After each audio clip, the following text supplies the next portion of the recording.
राम की पैड़ी पर हम मौजूद हैं। सरयू नदी का किनारा है और राममय हो चुका माहौल है, क्योंकि अयोध्या नगरी प्रभु श्री राम के स्वागत के लिए तैयार हो रही है। चप्पे चप्पे पर आपको राम का नाम महसूस होगा। अयोध्या के कोने कोने में आपको प्रभु श्री राम के दिव्य दर्शन हो जाएंगे, उनके चरित्र के दिव्य दर्शन हो जाएंगे।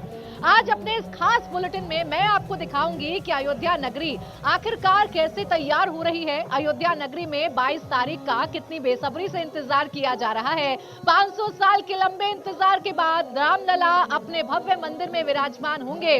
उस वक्त अयोध्या में कैसा माहौल होगा और उससे ठीक पहले अभी अयोध्या अपने आप को कैसे तैयार कर रही है और ये अयोध्या कैसे त्रेता युग वाली अयोध्या नजर आ रही है, ये आज मैं आपको दिखाऊंगी। इसके साथ ही साथ आज मैं आपको ये भी बताऊंगी कि अयोध्या नगरी में जब 22 तारीख को वीवीआईपी मोमेंट होगा, रामलला अपने भव्य मंदिर में विराजमान होंगे, तो कैसे पूरी अयोध्या नगरी को एक किले में तब्दील कर दिया गया है। सिक्योरिटी के कितने तगड़े इंतजाम किए गए हैं, परिंदा भी बिना इजाजत के पर मार नहीं पाएगा, कुछ इस तरीके के इंतजाम किए गए हैं। वो भी एक एक तस्वीर आज आप इंडिया टीवी पर देखेंगे। लेकिन उससे पहले आइए दर्शन कर लीजिए उन सोने के द्वारों की जो रामलला के मंदिर में लगाए जाएंगे। उसकी पहली झलक हम आपके सामने रखने जा रहे हैं। आपको तस्वीरें दिखा रहे हैं इस वक्त। ये वो सोने के दरवाजे हैं जो रामलला के मंदिर में लगकर उसकी शोभा को बढ़ाएंगे, शोभा में 4 चांद लगाएंगे। रामलला के मंदिर का ये स्वर्ण द्वार है। 17 तारीख को रामलला अपने मंदिर में प्रवेश करेंगे और 22 तारीख को हम सबके आराध्य भगवान श्री राम की प्राण प्रतिष्ठा होगी। लेकिन उससे पहले राम मंदिर कैसे तैयार हो रहा है, राम मंदिर का वो गर्भगृह जहां रामलला विराजमान होंगे, जहां प्रभु श्री राम एक छोटे से बालक के रूप में अपने दर्शन अपने भक्तों को देंगे, पूरे देश को देंगे, पूरी दुनिया को देंगे। वो गर्भगृह हर दिन सुंदर हो रहा है, हर दिन उसकी सुंदरता में 4 चांद लग रहे हैं और इसे भव्य और दिव्य बनाया जा रहा है सोने के दरवाजों के साथ। तो एक तरफ भगवान श्री राम के आगमन को लेकर मंदिर को तैयार किया जा रहा है, तो वहीं दूसरी तरफ आपको ये भी जानकारी दे दें कि सिर्फ अयोध्या को सजाया या संवारा नहीं जा रहा है। अयोध्या में सिर्फ और सिर्फ सुंदरता पर ध्यान नहीं दिया जा रहा है या अयोध्या के विकास पर ध्यान नहीं दिया जा रहा है, बल्कि अयोध्या में सुरक्षा के पुख्ता इंतजाम किए गए हैं। ये तस्वीरें इस वक्त आपके सामने हैं, 3 तस्वीरें आपके सामने हैं। कैसे अयोध्या को एक अभेद्य किला बना दिया गया है, ये तस्वीरों को देखकर अंदाजा लगा सकते हैं। चप्पा चप्पा इस वक्त चौकस है, चप्पे चप्पे पर सुरक्षा बलों की नजर है। आसमान से लेकर जमीन तक नजर रखी जा रही है, ड्रोन कैमरे के जरिए नजर रखी जा रही है। 22 जनवरी को अयोध्या में प्रधानमंत्री से लेकर राष्ट्रपति तक मौजूद रहेंगे। समारोह में 55 देशों के 100 मेहमान शामिल होंगे। ऐसे में योगी सरकार ने अयोध्या को अभेद्य किले में तब्दील कर दिया गया है और चप्पे चप्पे पर फोर्स को तैनात कर दिया है। अयोध्या में सुरक्षा को अभेद्य बनाने के लिए लेटेस्ट टेक्नोलॉजी का भी इस्तेमाल किया गया है, ड्रोन कैमरों का भी इस्तेमाल किया गया है। अब देखिए, किसी भी तरह के हालात से निपटने के लिए अयोध्या में अर्धसैनिक बलों के 11,000 से ज्यादा जवान तैनात किए गए हैं। 3 डीआईजी, 17 एसपी, 100 डीएसपी और 325 इंस्पेक्टर की ड्यूटी अयोध्या में लगाई गई है, ताकि अयोध्या के माहौल को कोई खराब ना कर सके। जब वो पावन अवसर आएगा, जब 500 साल का लंबा इंतजार खत्म होगा, उस वक्त अयोध्या का माहौल सही बना रहे, अयोध्या के माहौल में तनाव पैदा ना हो, लॉ एंड ऑर्डर की स्थिति ठीक रहे, जो वीवीआईपी आ रही है उनके मूवमेंट के लिए जो व्यवस्था की गई है वो भी अभी से दुरुस्त की जा रही है और वीवीआईपी के सुरक्षा के लिए भी खास इंतजाम किए गए हैं। खास इंतजाम ऐसे हैं कि प्राण प्रतिष्ठा समारोह के लिए एनएसजी ट्रेंड यूपी पुलिस के 200 खास जवानों को डिप्लॉय किया गया है। तो अयोध्या को कैसे एक अभेद्य किला बना दिया गया है, अयोध्या में कैसे सुरक्षा के पुख्ता इंतजाम किए गए हैं, आइए आपको दिखाते हैं मेरे सहयोगी पवन नारा की एक रिपोर्ट। अयोध्या पर सबकी निगाहें टिकी हैं। 22 तारीख को प्राण प्रतिष्ठा है, लेकिन उससे पहले सुरक्षा के कड़े इंतजाम किए गए हैं। यूपी एटीएस के कमांडो फिलहाल यहां नया घाट पर तैनात किए गए हैं। इसके अलावा अलग अलग इलाकों में कमांडोज को तैनात किया गया है। आपको बता दें, यूपी एटीएस के कमांडो ही राम मंदिर परिसर में स्थायी तौर पर तैनात किए गए हैं, जिनकी जिम्मेदारी एंटी टेररिस्ट ऑपरेशंस रही है, यानी किसी भी तरीके की चूक से बचने के लिए पहले ही सभी कदम उठा दिए गए हैं और सभी बड़े बड़े स्थानों पर इस तरीके से ये बुलेट प्रूफ व्हीकल के साथ अपने कंप्लीट अटायर के साथ यूपी एटीएस की टीमें तैनात हैं। ये सुरक्षा की नजर से की जा रही तैयारियों का एक बहुत छोटा हिस्सा है, क्योंकि इसके अलावा भी अयोध्या को सुरक्षित रखने के लिए बड़े स्तर पर काम किए गए हैं, जिसमें एंटी ड्रोन इक्विपमेंट भी तैनात किया गया है, जिसमें कोई भी ड्रोन अगर उड़ता है और वो अनाधिकृत है तो उसे नीचे उतारने के लिए, उसको कब्जे में लेने के लिए इजरायली इक्विपमेंट भी तैनात किए गए हैं। यानी कोशिश ये है कि 22 तारीख की प्राण प्रतिष्ठा से पहले सुरक्षा चाक चौबंद हो और उसके बाद जब लाखों भक्त यहां पहुंचेंगे तो अयोध्या की सुरक्षा हमेशा चुस्त दुरुस्त रहे। तो आपने देखा अयोध्या की सुरक्षा के लिए क्या खास इंतजाम यूपी सरकार की तरफ से किए गए हैं। चप्पे चप्पे पर आपको अयोध्या में सुरक्षा बलों की तैनाती नजर आ जाएगी, जगह जगह आपको बैरिकेडिंग्स नजर आ जाएंगी। अयोध्या में अगर आपको राम की पैड़ी तक आना है, आपको सरयू तट तक आना है, तो कई जगह आपको चेकिंग पोस्ट से होकर गुजरना होगा और पुलिस आपसे पूछताछ भी कर सकती है, आपके वाहन के बारे में भी आपसे पूछताछ कर सकती है। इसके अलावा तीसरी आंख के जरिए भी नजर रखी जा रही है। 10,000 सीसीटीवी कैमरे एक्टिव कर दिए गए हैं। आसमान से 1,000 ड्रोन कैमरे निगरानी करेंगे। ये सारे कैमरे एआई टेक्नोलॉजी से लैस हैं और सेंट्रल सर्वर से जुड़े हैं। आर्टिफिशियल इंटेलिजेंस चेहरों की पहचान करेगा, जो भी संदिग्ध होगा उसे पकड़ा जाएगा। तो देखिए, सिर्फ मैन्युअली पूछताछ नहीं की जा रही है, बल्कि एआई कैमरों के जरिए भी नजर रखी जा रही है और अगर कोई संदिग्ध इन एआई कैमरों में पकड़ा जाता है या कैद होता है तो फिर उससे भी पूछताछ की जाएगी। अब प्राण प्रतिष्ठा के लिए एनडीआरएफ और एसडीआरएफ की टीमों की तैनाती की जा रही है। एसडीआरएफ की टीम सरयू नदी में बोट से पेट्रोलिंग करेगी। वहीं अयोध्या रेलवे स्टेशन पर रेलवे सुरक्षा बल का विशेष इंतजाम किया गया है। इसके अलावा सभी टेंट सिटी में फायर ब्रिगेड तैनात किया जाएगा। पुलिस फोर्स पूरे शहर की पेट्रोलिंग तो करेगी ही, इसके साथ ही वो बाहरी लोग आएंगे उनका वेरिफिकेशन भी किया जाएगा। सीसीटीवी से कोने कोने की निगरानी की जाएगी। 20 से 22 जनवरी के मध्य अयोध्या में उन्हीं लोगों को आने की अनुमति होगी जिन्हें श्री राम जन्मभूमि तीर्थ क्षेत्र ट्रस्ट के द्वारा 22 जनवरी के लिए आमंत्रित किया गया है। तो ऐसे अयोध्या को तैयार किया जा रहा है। अभी की अगर आप बात करेंगे, आज की अगर आप बात करेंगे तो देखिए, मकर संक्रांति का स्नान किया जा रहा है और आज भारी भीड़ अयोध्या में देखने को मिल रही है श्रद्धालुओं की। लेकिन इन सबके बीच भी लगातार जो सुरक्षा बल हैं वो पूछताछ कर रहे हैं और ये कोशिश की जा रही है कि अयोध्या में व्यवस्थाएं अभी से दुरुस्त की जाएं ताकि 22 जनवरी को किसी भी प्रकार से कोई दिक्कत ना हो पाए। अब आईजी अयोध्या जोन प्रवीण कुमार का क्या कहना है, आइए आपको सुनवाते हैं। 22 तारीख को प्राण प्रतिष्ठा है। प्राण प्रतिष्ठा से पहले सुरक्षा सबसे महत्वपूर्ण है और इस बात को लेकर सुनिश्चित किया जा रहा है कि सुरक्षा चाक चौबंद हो। आईजी अयोध्या रेंज इस वक्त हमारे साथ हैं। प्रवीण जी, किस तरह की तैयारियां की गई हैं और कैसे ये सुनिश्चित किया जाएगा कि अयोध्या सुरक्षित रहे? देखिए, अयोध्या हम लोगों ने सुरक्षा के लिए पूरा एक विस्तृत जो लेआउट है, जो रूपरेखा है, वो पूरी तरह से तैयार की हुई है। हम लोग अब अपने फोर्स को नियमित ब्रीफिंग और जो उसके बाद डीब्रीफिंग कर रहे हैं, उसका उद्देश्य यही होता है कि जो प्लेसेस हमने बताए हैं, क्योंकि क्राउड कंट्रोल एंड सिक्योरिटी दोनों चीज़ें एक साथ हैं। भारी संख्या में लोगों के आने की बात रह रही है, जिसके बारे में हम लोगों से अपील कर रहे हैं आसपास के लोगों से कि वो 22 के बाद जब दर्शन सुलभ होंगे तो आए। हम उनके स्वागत के लिए पूरी तरह से उत्सुक हैं और उसी को लेकर के ट्रैफिक डाइवर्जेंस और ट्रैफिक रेगुलेशंस हम लोगों ने किए हैं, जिससे कि भारी वाहनों को कोई असुविधा ना हो। उनको एक वैकल्पिक प्रबंध दे दिया गया है और दूसरे जो अन्य वाहन आएंगे, जो पास जिनके पास होंगे, उनको हम अनुमति करेंगे। जहाँ तक सुरक्षा की बात है, मंदिर परिसर में हमने हमारी जो सीआरपीएफ प्लस यूपीएसएसएफ, पीएसी और सिविल पुलिस के कंपोनेंट्स हैं। हमारे पूरे क्षेत्र को डिफरेंट जोन्स और सेक्टर्स में डिवाइड किया गया है। इसमें सादे में भी काफ़ी लोग हैं, यानी विजिबल इनविजिबल दोनों ही कंपोनेंट हमारे पास रहेगा और इसको मल्टीप्लाई करने के लिए टेक्नोलॉजी का सहारा लेते हुए हम लोगों ने जगह जगह को सीसीटीवी कैमरे से आच्छादित किया है। हमारे रिवराइन सिक्योरिटी के पॉइंट ऑफ व्यू से इसको पेट्रोलिंग रिवर पर की हुई है। हमने हमारे जो 190 हमारे नाविक हैं, जो स्थानीय नाविक हैं, वो भी हमारे सुरक्षा के सरयू प्रहरी के रूप में कार्य कर रहे हैं। उनको भी टास्किंग है और वो लगातार हमारे साथ एज ए विशेष पुलिस अधिकारी के रूप में अपनी भूमिका का निर्वहन कर रहे हैं।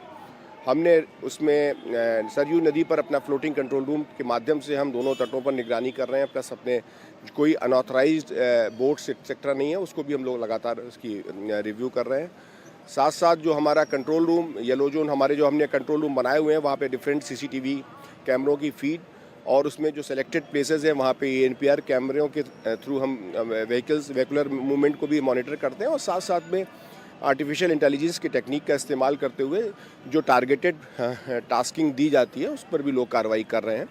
तो कुल मिलाकर के पब्लिक जो अथाह संख्या में यहाँ पर आती है उसके तैयारी को लेकर के और 22 तारीख के बाद जो अनवरत आने वालों का श्रृंखला रहेगा और ट्रेनें हमारी भारी संख्या में आएंगी, फ्लाइट्स लगातार आती जाएंगी, उन सारे और पब्लिक जो आसपास के पूरे अवध क्षेत्र के अयोध्या नगरी को छावनी में तब्दील कर दिया गया है। जहां तलक आपकी नजर जाएगी आपको पुलिस बल की तैनाती नजर आएगी और पुलिस बल लगातार आने जाने वाले लोगों से रैंडमली भी पूछताछ कर रहे हैं, जांच पड़ताल कर रहे हैं कि आखिर जो श्रद्धालु बाहर से आए हैं वो कौन है, उनकी पहचान क्या है, ये भी पता लगाया जा रहा है। और सिर्फ जमीन पर नहीं बल्कि सरयू में भी सुरक्षा के चाक चौबंद इंतजाम किए गए हैं। आज स्नान किया जा रहा है मकर संक्रांति का, आज भी श्रद्धालुओं की भारी भीड़ अयोध्या में देखने को मिल रही है। कैसे बोट के जरिए पेट्रोलिंग की जा रही है, आइए आपको दिखाते हैं मेरे सहयोगी पवन नारा की एक रिपोर्ट। सरयू घाट को सुरक्षित रखना भी पुलिस के लिए एक बड़ा टास्क है। इसके लिए सभी नाविकों को पार्टनर बनाया गया है, सभी को आई कार्ड जारी किए गए हैं और वो पुलिस के साथ मिलकर यहां नजर रखेंगे। इतना ही नहीं, 2 स्पीड बोट भी सरयू घाट पर तैनात की गई हैं और इस तरह का सरयू घाट का एक अलग कंट्रोल रूम बनाया गया है। अगर आप इसमें पीछे देखेंगे तो आपको यहाँ चारों दिशाओं का कैमरा नजर आ रहा होगा। ये अलग अलग दिशाओं से 4 कैमरे यहाँ लगे हुए हैं जो लगातार नजर बनाए रखने के लिए यहाँ पर हैं। इसके अलावा एसडीआरएफ के जवान भी यहां तैनात रहेंगे और जो भी नाव में यात्री आएंगे उन पर नाविक नजर रखेंगे। यानी पुलिस अपनी पेट्रोलिंग के अलावा अयोध्या वासियों के सहयोग पर भी बहुत कुछ भरोसा कर रही है और उन्हें अयोध्या की सुरक्षा का पार्टनर बनाया गया है। तो एक तरफ सुरक्षा व्यवस्था चाक चौबंद कर दी गई है, चप्पे चप्पे पर सुरक्षा बलों की तैनाती अयोध्या में की गई है, क्योंकि मौका बहुत बड़ा है और ये मौका 500 साल के लंबे इंतजार के बाद न सिर्फ अयोध्या नगरी के लिए खास है बल्कि पूरी देश और पूरी दुनिया में रहने वाले राम भक्तों के लिए खास है। अब कैसे सबसे बड़े आयोजन के लिए, सबसे बड़े अनुष्ठान के लिए अयोध्या नगरी को तैयार किया जा रहा है, प्रभु श्री राम से जुड़ी हुई जो चीजें हैं उन्हें कैसे तैयार किया जा रहा है, ये हम आपको बताते हैं। प्रभु श्री राम के कपड़े कौन से होंगे, प्रभु श्री राम को भोग कैसे लगेगा, दूध दही मलाई इन सब का इंतजाम कहां से किया जा रहा है, 56 किलो का अगर लड्डू होगा तो उसे कैसे तैयार किया जा रहा है, ये तमाम बातें इस वक्त अयोध्या में चर्चा का विषय है और इन पर खास तौर पर जो साधु संत हैं वो ध्यान दे रहे हैं। रामलला के मुख्य पुजारी सत्येंद्र दास इसके बारे में क्या बता रहे हैं, आइए आपको सुनवाते हैं। प्रभु रामलला की पूजा विधि तय है, प्रभु रामलला के वस्त्र तय हैं, प्रभु रामलला के भोग तय हैं। वो क्या है? मुख्य पुजारी जी इस वक्त हमारे साथ हैं। भोग की व्यवस्था क्या है? प्रभु श्री राम को कितनी बार भोग लगता है और भोग में कौन से दिन क्या हो, ये कैसे तय होता है? भोग में 2 प्रकार के, एक राजभोग, एक बाल भोग। बाल भोग होता है जो संक्षिप्त में दिया जाता है और राजभोग होता है जो पूरा होता है। इसमें सवेरे हमारे यहाँ भोग लग करके रामलला को और रबड़ी का भोग लगता है सवेरे और पेड़ा का भोग लगता है। इसके बाद दोपहर में सभी प्रकार दाल चावल पूड़ी सब्जी दिन के अनुसार और तिथि के अनुसार परिवर्तन होता है। जैसे अमावस्या है और पूर्णमासी है तो इनमें पूड़ी सब्जी और तस्मई बनती है और उस और दिनों में दाल चावल रोटी सब्जी ये सब बनता है। तो ये राजभोग और दोपहर में हो गया। फिर जब 2 बजे यह बाल भोग पेड़ा के किया जाता है और पंचमेवा किया जाता है। एक के बाद शाम के संध्या में सब वही पेड़ा और पंचमेवा भोग लगता है और फिर शाम के जो शयन के पहले यह भोग लगेगा वो वही यह दिन रहेगा जैसा जो पूर्णमासी होगी और अमावस्या होगा तो वही तस्मई और पूड़ी और सब्जी यह लगता है, नहीं तो वही दाल चावल पूड़ी सब्जी सब बनता है। इस प्रकार से सुबह से लेकर के तो और आपने शाम सुना तक। खास तैयारी इस बड़े अनुष्ठान के लिए की जा रही है। अब आपके लिए जानना बड़ा दिलचस्प होगा कि प्रभु श्री राम को भोग के लिए जो दही, दूध, मलाई, रबड़ी चढ़ाई जाती है, आखिर वो कहां से आती है, कैसे शुद्धता का ख्याल रखा जाता है, उस दूध, दही, मलाई को आखिर तैयार कैसे किया जाता है और वो कैसे भगवान के लिए पहुंचाई जाती है, कैसे भगवान को उससे भोग लगवाया जाता है। देखिए, मंदिर के पास एक दुकान में ही इस भोग का निर्माण होता है, भोग की सामग्री को बनाया जाता है। सीताराम यादव जी की 3 पीढ़ियां भगवान के लिए यानी भगवान श्री राम के लिए भोग को तैयार करती आ रही हैं। अब किस तरह से भोग तैयार होता है, कैसे पवित्रता और शुद्धता का ख्याल रखा जाता है, एक रिपोर्ट आपको दिखाते हैं। इस वक्त हम रामलला जन्म स्थान के बेहद करीब हैं और दिखने में जो आपको साधारण सी दुकान दिखाई दे रही है, ये दुकान असाधारण है, क्योंकि इस दुकान से रामलला को लगने वाले भोग में इस्तेमाल होने वाली रबड़ी, दूध और दही यहीं से जाती है। ये सीताराम जी की दुकान है। 3 पीढ़ियां रामलला के भोग के लिए सामग्री बनाती रही हैं और तीसरी पीढ़ी श्यामा जी उसका प्रतिनिधित्व करती हैं।